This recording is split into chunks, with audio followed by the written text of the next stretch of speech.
ಬಂದ್ರಾ ಬನ್ನಿ ಫ್ರೆಂಡ್ಸ್. ಇವತ್ತು ಶಿವರಾತ್ರಿ ಸ್ಪೆಷಲ್ ಅಳ್ಳಿಟ್ಟು ಅಥವಾ ತಂಬಿಟ್ಟು ಮಾಡುವ ವಿಧಾನ ತೋರಿಸ್ಕೊಡ್ತೀನಿ.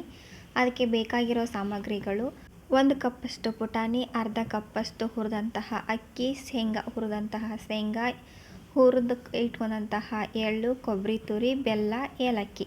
ಇಷ್ಟಿದ್ರೆ ಸಾಕು ನಾವು ತಂಬಿಟ್ಟು ಮಾಡೋದಕ್ಕೆ. ಎಲ್ಲ ಸಾಮಗ್ರಿಗಳು ರೆಡಿ ಇದ್ದಾವೆ. ಇವಾಗ ಇವುಗಳನ್ನು ಪುಡಿ ಮಾಡ್ಕೊಳ್ಳೋಣ. ಮೊದಲು ಒಂದು ಮಿಕ್ಸಿ ಜಾರ್ ತೊಗೊಳ್ಳಿ. ಮಿಕ್ಸಿ ಜಾರ್ಗೆ ನಾವು 1 ಕಪ್ಪಷ್ಟು ಪುಟಾಣಿಯನ್ನು ಹಾಕ್ಕೊಳ್ಬೇಕು. ನಂತರ ಅರ್ಧ ಕಪ್ಪಷ್ಟು ಹುರಿದಿಟ್ಕೊಂಡಂತಹ ಅಕ್ಕಿ ಮತ್ತು 2 ಏಲಕ್ಕಿಯನ್ನು ಹಾಕಿ ಚೆನ್ನಾಗಿ ಹಿಟ್ಟು ಮಾಡ್ಕೊಂಬರ್ರಿ. ನೈಸ್ ಹಿಟ್ಟಾಗಿರ್ಬೇಕಿದು. ಹಿಟ್ಟು ಸ್ವಲ್ಪ ಉಟ್ಟೈತಂದ್ರೆ ನೀವು ಸಾನಿಗೆ ಹಿಡ್ಕೊಬೋದು. ಹಿಡ್ಕೊಂಡ ನಂತರ ನಾನು ಇವಾಗ ಗ್ಯಾಸ್ ಮೇಲೆ ಒಂದು ಪಾತ್ರೆ ಇಟ್ಕೊಂಡು ಪಾತ್ರೆಗೆ ಬೆಲ್ಲ ಹಾಕಿ, ಬೆಲ್ಲ ಎಷ್ಟು ಕರಗೋದಕ್ಕೆ ಎಷ್ಟು ಬೇಕೋ ಅಷ್ಟು ನೀರು ಹಾಕ್ರಿ. ಇದೇನು ಆಣ ಬರಬೇಕಂತ ಏನಿಲ್ಲ ತಂಬಿಟ್ಟಿಗೆ.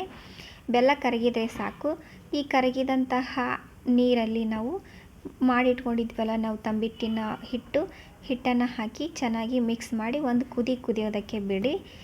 ಕುದ ನಂತರ ನಾವು ಅದಕ್ಕೆ ಹುರಿದಿಟ್ಕೊಂಡಂತಹ ಶೇಂಗಾ, ಆಮೇಲೆ ಎಳ್ಳು, ಕೊಬ್ಬರಿ ತುರಿ ಎಲ್ಲವನ್ನು ಹಾಕಿ ಚೆನ್ನಾಗಿ ಮಿಕ್ಸ್ ಮಾಡ್ಕೊಂಡ್ರೆ ಟೇಸ್ಟಿ ಆದಂತಹ ಅಳ್ಳಿಟ್ಟು ಅಥವಾ ಶಿವರಾತ್ರಿ ಸ್ಪೆಷಲ್ ತಂಬಿಟ್ಟು ರೆಡಿ ಆಗುತ್ತಾ.